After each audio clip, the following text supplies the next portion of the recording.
मायूसी कितनी दफ़ा हुई है इसमें? काफ़ी दफ़ा होती है। कोई भी विजन या ऑब्जेक्टिव है उसके साथ you have to be honest and you have to be very persistent on that, तो यू अचीव दैट गोल। कोई भी प्रोजेक्ट है ना, it has to be self reliant. Self reliance की जा सकती है। हर प्रोजेक्ट के अंदर ऐसे एवेन्यूज़ क्रिएट हो सकते हैं। ऑफिस रेंट पे लिया जिसका थोड़ा सा किराया होता था, मुझे याद है वो थोड़ा सा किराया अरेंज करना काफ़ी मुश्किल काम होता था। बिस्मिल्लाहिर्रहमानिर्रहीम। वेबसाइट करियर कारवां से मैं हूँ खालिद इरशाद सूफ़ी, और आज सक्सेस स्टोरी में हमारे मेहमान हैं जनाब गुलाम अली साहब। पाकिस्तान में एजुकेशन की सबसे बड़ी वेबसाइट इल्म की दुनिया के बानी, चेयरमैन, और इनका दूसरा प्रोजेक्ट जो इन दिनों खुसूसन कोविड-19 के बाद जिसमें बहुत पॉपुलैरिटी आई है और अक्रॉस पाकिस्तान स्टूडेंट जिस पर इस्तेफादा कर रहे हैं, campus.pk। इतनी बड़ी वेबसाइट बनाई कैसे, क्या आइडिया था, और ये इतना बड़ा जहान इन्होंने कैसे आबाद किया, ये सारे सवालात हैं जो हम गुलाम अली साहब से इनके जवाबात लेंगे। अस्सलाम वालेकुम गुलाम अली साहब। जी बहुत बहुत शुक्रिया आपका विज़िट करने का और इस इंटरव्यू के लिए मौका देने का। Thank you much. Ghulam Ali साहब, आपका बहुत शुक्रिया। अच्छा, ये बताएं कि आपके वालिदैन आपको कोई आर्मी ऑफिसर बनाना चाहते थे, ख़ुद आप ब्यूरोक्रेट बनना चाहते थे, तो फिर ये सॉफ्टवेयर हाउस और ख़ुसूसन एजुकेशन की वेबसाइट शुरू करने का कैसे इरादा हुआ, या इस मकाम तक कैसे पहुँचे? जी first of all correction, bureaucracy का मुझे शौक़ नहीं था। हाँ, पेरेंट्स चाहते थे कि मैं ब्यूरोक्रेसी में जाऊँ या आर्मी वगैरह में कोई ऑफिसर, कोई टॉर्च और अच्छे वाला। अच्छा। उनकी ख्वाहिश जायज़ थी, अपनी जगह पे बहुत अच्छा सोचते, बस मेरा एप्टीट्यूड नहीं था। मैं उसमें थोड़ा सा आप कह सकते हैं कि शायद उतना कामयाब नहीं हो सकता था, या उसका इतना शौक़ जो असली आप कह सकते हैं दिल में बंदे की ख्वाहिश होती है उस तरह नहीं क्रिएट हो सकता। So eventually I felt कि I have more interest in technology, IT की तरफ। तो डिस्पाइट के उधर एक कोशिश की गई कि मैं ब्यूरोक्रेसी या आर्मी की तरफ ज़्यादा जा सकूं, but I settled here in IT क्योंकि इसमें मेरा अपना पर्सनल इंटरेस्ट था। तो आप कह सकते कि इसमें आपको जो हालात वाक़यात इस तरफ खींच खूंच के ले आते हैं, तो इस तरह खींच के आगे एंड उसके बाद का सफ़र आपके सामने है, फिर चल से चल। अच्छा, तो आपकी क्वालिफ़िकेशन क्या है, कहाँ से हैं, और ये जो कंप्यूटर से आशनाई है वो कब हुई? जी बुनियादी तौर पे कंप्यूटर से तो मैं काफ़ी देर से कनेक्टेड था। आपका इसमें FSC के बाद ही मैंने कंप्यूटर पे हल्का फुल्का काम शाम शुरू कर दिया। उस ज़माने में बड़े पुराने से होते थे, पुराने कंप्यूटर्स। तो उन कंप्यूटर्स के ऊपर छोटे मोटे प्रोग्राम्स बनाना और इस तरह के छोटे मोटे काम किए, तो वहाँ से पता चला कि इसमें I should be doing more. तो उसके बाद फिर जो है ये MA इंग्लिश मैंने किया, but afterwards I settle into MCS फिर मैंने करना शुरू कर दिया। तो वहाँ पे कह लेंगे कंप्यूटर के अंदर फिर जो फर्दर इंटरेस्ट मेरा डेवलप हुआ और उसमें फर्दर जॉब की, और जॉब करने के बाद कुछ 1.5-2 साल जॉब करने के बाद फिर basically that was a turning point. Then I thought कि I should start my own business, और फिर मैंने एक IT कंपनी इस्टेब्लिश कर ली। अच्छा, IT कंपनी आपने इस्टेब्लिश करने का फ़ैसला किया। तो ये फरमाइए कि वो क्या रिसोर्सेज थे और वो हालात वाक़यात कैसे थे जब आपने स्टार्ट किया, और कितनी मेहनत करना पड़ी, क्या हर्डल्स आई? देखिए, हर्डल्स तो हमेशा होती हैं, कोई भी काम आप शुरू करते हैं, देयर आर ऑलवेज हर्डल्स। तो जब मैंने शुरू किया था, जब इनफैक्ट ये IT की तरफ इस्टेब्लिश किया, तो that was one of the toughest period in IT sector in Pakistan. Reason ये थी कि 9/11 के बाद एक दफ़ा IT सेक्टर पाकिस्तान का बिल्कुल बैठ गया था। तो इट वाज द टाइम कि फिर बेसिकली हमने ये स्टार्ट किया, मैंने स्टार्ट किया ये सॉफ्ट सॉल्यूशंस के नाम से कंपनी बनाई, और उसके साथ ही फिर इल्म की दुनिया को स्टार्टअप किया। अब हुआ ये कि उस वक्त it was a bootstrap project, जिसका मतलब ये हुआ कि कोई फंडिंग नहीं है, कोई लाखों करोड़ों रुपए नहीं है। तो इवेंचुअली जो भी आपकी पॉकेट मनी है या जो भी थोड़े बहुत आपने गुजारा मुजारा किया होता है, उसकी बेस पे अपने कंपनी इस्टेब्लिश करनी अच्छा, है। यहाँ मैं एक सवाल करूँगा। आपका मिजाज तो नहीं था जॉब करने का, आप चाहते थे अपना, लेकिन उस वक्त पैसे कितने को इकट्ठे कर लिए थे और कोई प्लानिंग की थी, कोई बजट बनाया था कि मैं अगर सॉफ्टवेयर हाउस शुरू करने जा रहा हूँ तो इतने महीने अगर कामयाबी ना मिली तो क्या करूँगा, या ये कि कामयाबी कब मिल जाएगी, क्या कैलकुलेशन थी? देखिए, शुरू में जब आप ये करते हैं ना तो कैलकुलेशन सारी जो है ना इधर उधर हो जाती हैं। अच्छा, बुनियादी तौर पे। ठीक है। और कभी भी रिसोर्सेज पूरे नहीं होते हैं। ठीक है। कोई भी काम है ना तो आप सोचते हैं कि मुझे सपोज ये 50,000 चाहिए, तो 50,000 नहीं होता है आपके पास। इसी this is exactly what happened. तो शुरू में बुनियादी तौर पे आप जो मुझे याद पड़ता है, कोई ऐसा मेजर फंडिंग नहीं थी। आप ये अंदाज़ा कर लें कि 1-2 महीने का गुजारा आप कर सकते हैं। So this was a kind of situation. लेकिन ये यकीन था कि चले मार्केट में चलते हैं तो कुछ ना कुछ काम मिल जाएगा, कुछ ना कुछ उसमें से हम पैसे जनरेट करेंगे और just launch into the market. So this is what happen. एक ऑफिस रेंट पे लिया जिसका थोड़ा सा किराया होता था। मुझे याद है वो थोड़ा सा किराया अरेंज करना काफ़ी मुश्किल काम होता था। तो लेकिन ये कि कुछ प्रोजेक्ट्स वगैरह शुरू में एफर्ट की, रेफरेंसेस भी इतने नहीं थे कि प्रोजेक्ट इधर उधर से मिल जाएं। लेकिन ये हुआ कि फिर भी एफर्ट करने से कुछ ना कुछ हाथ आ ही जाता है। तो ये मैं आपको समझता हूँ। कोई वेबसाइट मिली या सॉफ्टवेयर को बनाने के लिए मिल गया? आई थिंक वेबसाइट 1-2 को छोटी मोटी मिल गई, जिससे ये हुआ कि गुजारा चलना शुरू हो गया। इसी तरह गुजारा आहिस्ता आहिस्ता आपका अगले 2-3 महीने चला तो चीज़ें रवा होनी शुरू हो जाती हैं। कॉन्फिडेंस भी बनना शुरू हो जाता है। अच्छा। सो इवेंचुअली ये कि ट्रैक पे पहले एम्प्लॉई आप खुद थे या साथ कोई किसी एक आध को मुलाजम या पार्टनर रखा था? पहले तो इंसान खुद ही होता है। अच्छा, खुद ही होता और उसके बाद फिर इनफैक्ट एम्प्लॉई काफ़ी देर बाद रखा था। पहले अच्छा। खुद से ही मैनेज करते थे ईच एंड एवरीथिंग। यानी आप मार्केट भी खुद करते थे, अपने लिए खुद कर रहे थे, बिल्कुल ऐसे। बनाते भी खुद थे, डिलीवरेंस भी खुद थी, और उस वेबसाइट या जो बाद में सॉफ्टवेयर मिले उसकी क्वालिटी इंश्योरेंस भी आप ही की देखिए, जिम्मेदारी? पूरा प्रोसेस है ना कि आपने एक मार्केट करना है, उसके अगेंस्ट कस्टमर को रीच आउट करना है, कस्टमर से आपने डील करनी है, उसको आपने मुतमईन करना है, प्रोजेक्ट लेना है, प्रोजेक्ट को डेवलप करना है, डिज़ाइन करना है, डिलीवर करना है, मेंटेनेंस देनी, ईच एंड एवरीथिंग। तो it is all that I was doing my self. तो फिर टीम तो बाद का काम होता है ना। आप देखें, टीम तो तभी लेंगे जब आपको पता है आप उनको पे कर सकते हैं। ओके। तो पहला मुलाजिम कितने अरसे बाद रखा? मुझे लगता है आई थिंक 1 साल बाद। 1 साल? आई थिंक सो, जहाँ तक मुझे याद पड़ रहा है ना, तकरीबन 1 साल बाद। जो एक्चुअली एक पेड जो मुलाजिम था ना, वो 1 साल बाद आया। आज कितने मुलाजमीन आपके साथ काम कर रहे हैं? आज आई थिंक अराउंड 45-50 के करीब लोग हैं जो काम कर 50 रहे हैं। के करीब आपके इसमें काम कर रहे हैं। अच्छा, इल्म की दुनिया क्या आइडिया था, ये क्यों आपने शुरू की? ये एक कह लें पर्सनल प्रोजेक्ट मैं से समझता हूँ, इस सेंस में कि मुझे खुद बड़ी इस चीज़ की प्रॉब्लम फेस होती रही कि करियर काउंसलिंग अच्छी नहीं है, डाटा नहीं है, इन्फॉर्मेशन नहीं है, जिसकी वजह से एक as a student I felt huge shortage of this information.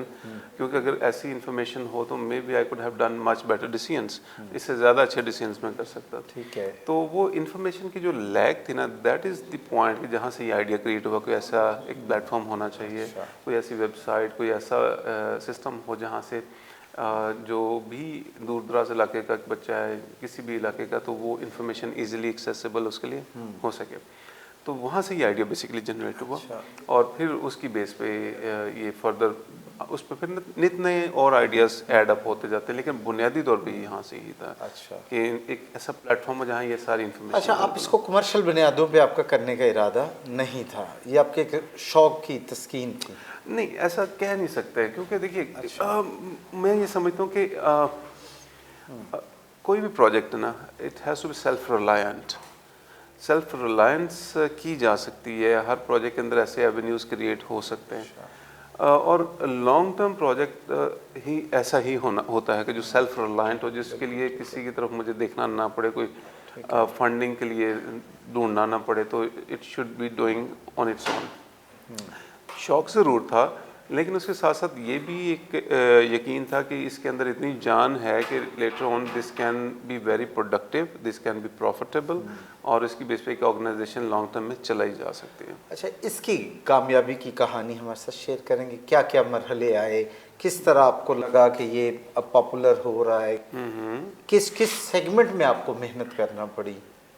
देखिए मेहनत तो हर सेक्शन में करनी पड़ती है आपको, अच्छा। हर सेगमेंट में करनी पड़ती है, और वो हमने की भी और आज तक हम कर रहे हैं to stay in to the market, to stay relevant to today's generation. तो इसमें माइलस्टोन तो बहुत सारे हैं जी। देखिए शुरू में तो ये बिल्कुल एक बेबी प्रोजेक्ट के तौर पे था कि जिसको टाइम मिला तो कुछ टाइम दे दिया, कुछ रिसोर्सेज मिले तो इसमें डाल दिए, कभी कभी सो गए, कभी कभी इस पर काम रोक दिया। सो this is how it went for may be 5-6 years कि इस पे ना कोई फुल टाइम इवन टीम भी नहीं थी। कभी कोई बंदा इस पे अटैच कर लिया, कभी खुद काम कर लिया, कभी किसी ने। सो पहले 5-6 साल तो इस पे ना कोई इतना फोकस नहीं रहा, टू बी वेरी ऑनेस्ट। उसके बाद ये 2010 एंड ऑनवर्ड्स फिर इसको आई टुक इट मोर सीरियसली, और इसके लिए प्रॉपर टीम बिल्ड करनी शुरू कर दी जो कि रिस्पॉन्सिबल थी इसके जो भी डेली अपडेट्स हैं, इसके डेवलपमेंट, डिज़ाइन, बाकी सारे जो एस्पेक्ट्स होते हैं, ताकि ये फर्दर ग्रो कर सके। तो उसके बाद फिर लगा कि यस, अब जो है ना इसमें लोगों की रिटेंशन बेहतर हो रही है, लोग इसको जानना पहचानना शुरू कर चुके हैं, तो और एक इसकी अवेयरनेस काफ़ी आम होनी शुरू होगी। So that is when we feel कि अब ये एक मेन स्ट्रीम प्रोजेक्ट की तरफ जा रहा है। तो पहले तो बस गुजारा मुजारा चलता रहा, लेकिन बाद में हम अभी सीरियस हो गए कि यस इसके ऊपर एफर्ट करनी चाहिए, तो उसका रिजल्ट भी आया। अच्छा अच्छा, ये फरमाइएगा, ये जो इल्म की दुनिया है इस वक्त ये आगे है अपनी आपकी जो इनकम के हवाले से, या आप सॉफ्ट सोल्यूशन आगे हैं? क्योंकि हम आपकी जो कारोबारी कामयाबी है वो भी हम अपने यूथ के सामने रखना चाह रहे हैं। देखिए जो भी कारोबार करने वाला बंदा है या उसको समझता है ना, तो वो इसमें कई दफ़ा बड़ा मुश्किल हो जाता है इस चीज़ को डिफ्रेंशिएट करना, क्योंकि there are always ups and downs. ठीक है। तो मुझे जो लगता है कि दोनों प्रोजेक्ट्स एक दूसरे को सपोर्ट करते हैं। ठीक है। कभी एक प्रोजेक्ट दूसरे को सपोर्ट करता है, कभी एक दूसरा पहले को सपोर्ट करता है, सो एक विन विन गेम बन जाती है। अच्छा। और जैसे देखिए हर वो बड़े बड़े अच्छे लोगों ने, बड़ों ने कहा कि never put all your eggs in one basket, तो शायद यहाँ पे भी वो बात सादिक आती है कि सिर्फ एक प्रोजेक्ट अगर हो तो वो मैनेज करना मुश्किल हो जाता है, लेकिन क्योंकि 2 प्रोजेक्ट्स हैं और अब कैंपस के ऊपर भी हम काम कर रहे हैं, तो उस पर हमें कभी एक प्रोजेक्ट सपोर्ट देता है, कभी दूसरा दे देता है, सो इट कीप्स मूविंग गुलाम साहब, ये जो ऑलमोस्ट 20 इयर्स का सफ़र है, मायूसी कितनी दफ़ा हुई है इसमें? काफ़ी दफ़ा होती है, बार बार होती है। और फिर क्या किया? नहीं देखिए, मायूसी आप ये कह सकते हैं कि आप ऐसी कंडीशंस आती हैं कि you feel tired, you feel like human resources और बाकी जो टेक्नोलॉजी के रिसोर्सेज हैं उनके कोई बैरियर्स आ गए हैं, कोई रुकावटें आ गई हैं, कोई दस्तयाबी कम हो गई है। ये चलते रहते हैं, और I think we get habitual of this. It's part of the job. It's never a smooth sailing सी के बड़े आराम से आप कोई भी बिजनेस, कोई भी एंटरप्राइज चला सकें। यू कांट एक्सपेक्ट इट, ये होता ही नहीं है। अगर मैं आपकी कामयाबी कहूँ कि वन लाइनर क्या है, आप कामयाब क्यों हो गए आपके अपने ख्याल में? That is persistence. अच्छा। मेनली जो एक ह्यूमन क्वालिटी, अल्लाह का करम होता है, लेकिन जो उसके साथ साथ जो एक ह्यूमन क्वालिटी जो मुझे लगता है कि पाई जाती है, वो परसिस्टेंस है कि आप कोई भी विजन या ऑब्जेक्टिव है उसके साथ you have to be honest and you have to be very persistent on that, तो यू अचीव दैट गोल। अच्छा, जो मुझे दिखाई देता है, मैं सही हूँ या गलत, आप ही मेरा ख्याल आपकी वेबसाइट के हवाले से, कि मुझे लगता है कि आपने इससे जो अर्न किया उसको री इन्वेस्ट करते गए। इसके जितनी ज़्यादा इसके पेजेस हैं, सेक्शंस हैं, डाटा है, तो मुझे तो दिखाई देता है कि आपने इसको फिर जो इससे हुआ उसको री इन्वेस्ट करते गए और नए, ऐसा ही है?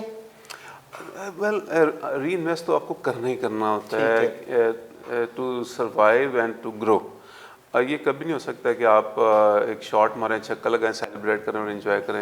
In fact you have to learn and you have to reinvest into your further learning. ठीक है। तो वो इसमें भी होता है और इसमें भी किया है यकीनन, लेकिन उसके साथ साथ ऑफ कोर्स सारा कुछ साथ सेलिब्रेट भी किया है, री इन्वेस्ट भी किया है, सब कुछ किया है। पैसे आना शुरू हुए जब आपका सॉफ्टवेयर हाउस कामयाब हो गया, इससे इज्जत भी मिली है, तो फिर आपने अपने खर्चे बढ़ाए कि वहीं रखे? जहाँ कैसे हो सकता है खर्चे ना बढ़े? अच्छा। मुझे कोई आज तक बंदा नहीं मिला कि ऐसा हुआ कि वो उसने अर्निंग ज़्यादा हुई तो उसने खर्चे ना बढ़ाए हों। ज़ाती खर्चे वो हमेशा बढ़ते बढ़ हैं, जाते हैं। It happens. यानी ये जो मिथ है कि जी जब आपको वसाइल आना शुरू हो जाएं तो आप एक्सपेंस को कुछ अरसे के लिए वहीं होल्ड रखें तो कामयाब हो जाते हैं, आपके ख्याल में ऐसा नहीं है? नहीं, वो एक बिजनेसमैन नहीं कर सकता, एक एंटरप्रेन्योर मेरे ख्याल में ये नहीं कर सकता। नहीं कर सकता। वो इनफैक्ट खर्चे इस तरह बढ़ाता है।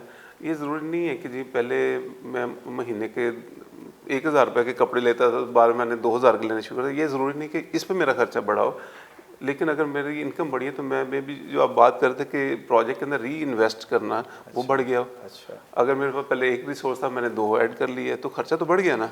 अच्छा, ये जो इल्म की दुनिया के मुख्तलिफ अपने सेगमेंट अभी चल रहे हैं, फीचर्स हैं उसके, कुछ फीचर्स ऐसे भी हुए कि आपने एक्सपेरिमेंट किया, फ्लॉप हो गए, उसको ख़त्म कर दिया, या बहुत सारे ऐसा हुआ? ऑफ कोर्स इसमें बहुत सारे ऐसे सेगमेंट्स हैं कि जो एक्सपेरिमेंट किए, उसमें इतनी रिटेंशन नहीं मिली। या इवन ये भी होता है कई दफ़ा ऐसे एक्सपेरिमेंट्स होते हैं जो बिफोर द टाइम होते हैं कि अभी उसके लिए आपकी मार्केट तैयार ही नहीं होती है, और आप लॉन्च कर देते हैं, people don't understand that concept, तो वो फेल हो जाता है।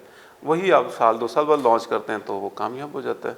अच्छा, लेकिन आप जब ऑनलाइन इसकी तरफ आए थे, ये एकेडमिक मटेरियल लेक्चर्स, तो ये भी मेरे ख्याल में बिफोर टाइम नहीं आप आ गए थे? नहीं, जिसका फ़ायदा भी आपको हुआ है? नहीं, अगर बिफोर टाइम होता तो फ़ायदा ना होता। So I think we were right at time. अच्छा, ठीक और है। उस वक्त बल्कि शायद आपकी बात थोड़ी सी मैं समझता हूँ वैलिड भी इस सेंस में कि 4-5 साल हमने बड़ा इसको लेजी लिया इस पूरे प्रोजेक्ट को, तो उसमें कोई बहुत ज़्यादा एफर्ट नहीं डालेगी, but still I think it was really in time. इसमें मेरा ये क्वेश्चन महज इसलिए था कि वो नौजवान जो, क्योंकि पीछे आप कह रहे थे कि बिफोर टाइम भी हमने कुछ चीज़ें की और फिर उसमें कुछ फेलियर्स आए, तो मैं यही कहने लगा था कि मेरे ख्याल ये दोनों ही सूरतें हो सकती हैं कि बाज़ दफ़ा आप बिफोर टाइम कोई काम कर लेते हैं तो वो आपको गेन भी दे देता है, आप पायनियर बन जाते हैं। एक्सपेरिमेंट का टाइम मिल जाता है ना आपको। अगर आप उसमें मिस्टेक कर रहे हैं, इनकम्प्लीट है आपने, लेकिन लॉन्च कर दिया, तो यू गेट द फीडबैक, लोगों को आपको पता चलता है, आप उसको रिफाइन कर सकते हैं, पॉलिश करके दोबारा लॉन्च कर सकते हैं। तो आपको बिफोर टाइम जाने का ये फ़ायदा भी हो जाता है। लेकिन देखिए, पायनियर होना is not always the key to success. ये भी मैं समझता हूँ कि ज़रूरी नहीं कि अगर मैं इल्म की दुनिया was the first website, educational website of Pakistan, और भी पहले भी थी। ये ज़रूरी कि हमने ही पहले लॉन्च की, और भी पहले 2-3 वेबसाइट्स ऐसी थी जो एजुकेशन का इसी तरह का पोर्टल्स बने हुए थे। पायनियर होना इज़ एन एडवांटेज, बट उस पायनियरशिप को सस्टेन करना, उसके ऊपर बिल्ड करना इज़ द रियल गेम। अच्छा, उसको आगे लेके चलना बहुत ज़रूरी है। कितने घंटे आपको खुद काम करना पड़ा, इस पे सर खपाना पड़ा? ये वेरी होता रहता है, तब काम का मूड है तो टाइम का पता नहीं चलता। मैं आपकी इस जर्नी की बात कर रहा हूँ कि ओवरऑल अगर एग्रीगेट करें हम, तो कितना को वक्त आपको देना पड़ा, मेरा सवाल ये था। मेरा ख्याल है काम करने वाले बंदा वक्त को इतना शुमार कर नहीं पाता है, गुड। बिकॉज वो उसका ध्यान शुमार करता है जिसने उसकी बेस पे आगे पेमेंट लेनी हो कि मैंने तो इतने घंटे काम किया। तो जब एक प्रोजेक्ट जिससे आप प्यार करते हैं, जिसको आप आगे बिल्ड करना चाहते हैं, तो फिर तो टाइम मीनिंगलेस हो जाता है। अच्छा, अभी जो campus.pk है, इसके हवाले से कुछ बताइए कि इस पर क्या क्या फीचर्स और क्या क्या सर्विसेज आप ऑफर कर रहे हैं? देखिए, campus.pk एक बड़ा वंडरफुल प्रोजेक्ट है इस सेंस में कि this is again a Pioneer project in Pakistan की, जिसमें एक हमारा home made LMS learning management system एक डिप्लॉय किया गया है, जो कि is very unique in this sense कि आपने सुना होगा बहुत सारे कॉलेजेस स्कूल्स वो जूम पे क्लासेस कर रहे हैं, और भी इस तरह की काफ़ी सारी उसके अंदर सॉफ्टवेयर यूज़ करते हैं। कैंपस में सारी चीज़ें इनबिल्ट हमने डेवलप की हैं।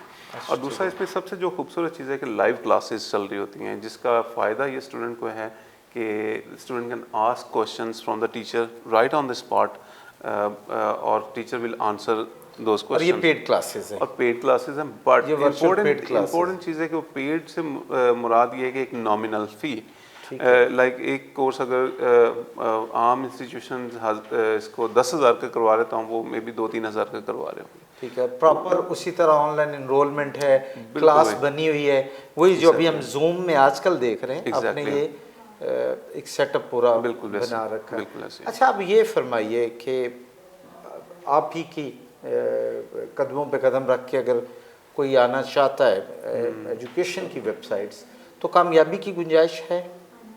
बिल्कुल है, और बहुत ज़्यादा है। सिर्फ देखिए उसमें एक तो यह है कि अपना आइडिया क्रिएट करें और उसके ऊपर स्टिक करें, परसिस्टेंस लेके आते हैं, तो डेफिनेटली हर फील्ड में गुंजाइश है, मैं ये समझता हूँ। ठीक है। सिर्फ एजुकेशन ही नहीं, आप कोई भी ई कॉमर्स सोच लें, आप कोई भी फील्ड पकड़ लें, हर एक में गुंजाइश मौजूद है और ठीक ठाक गुंजाइश अवेलेबल है। But thing is the only thing is कि आइडिया आपका एक अच्छा होना चाहिए और उसके ऊपर कंसिस्टेंट किस्म की वर्किंग अगर चलती रहती तो eventually that will grow and that will sustain and that will become a model for so many others. Ghulam Ali साहब, आपका बहुत शुक्रिया कि आपने इल्म की दुनिया और campus.pk की जो सक्सेस है उसकी जर्नी हमारे साथ शेयर की। नाज़रीन, मुझे दीजिए इजाज़त, बहुत जल्द किसी नई मेहमान शख्सियत के साथ दोबारा मुलाकात होगी। अल्लाह हाफ़िज़।